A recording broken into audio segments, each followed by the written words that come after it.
গোপন সংবাদের ভিত্তিতে আজ 2 ফেব্রুয়ারি 2025 আনুমানিক ভোর 5টায় বাংলাদেশ কোস্টগার্ড পশ্চিম জোনের অধীনস্থ বিসিজি আউটপোস্ট নলিয়া এবং বাংলাদেশ পুলিশের সমন্বয়ে খুলনা জেলার দাকব থানাধীন কামারখালা উপজেলার কালীনগর বাজার সংলগ্ন এলাকায় আমরা একটি যৌথ অভিযান পরিচালনা করি।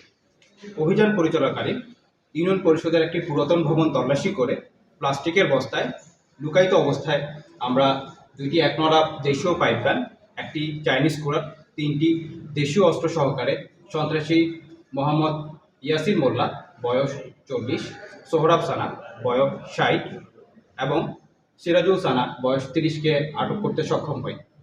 আটককৃত সন্ত্রাসীরা উক্ত অস্ত্রসমূহ ব্যবহার করে ঘের এলাকায় ঘের দখল করতে বলে জানা যায়। এই আটকের মাধ্যমে ঘের এলাকায় সন্ত্রাসী রোধ করা যাবে বলে আমরা আশাবাদী। এছাড়াও আটককৃত আসামিদের বিরুদ্ধে দাকব থানায় একাধিক মামলা রয়েছে বলে জানা যায়।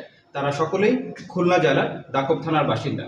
বর্তমানে আটককৃত আসামি এবং আলামত সহকারে তাদেরকে পরবর্তী আইনানুগ কার্যক্রমের জন্য থানায় হস্তান্তরের কার্যক্রম প্রক্রিয়াধীন।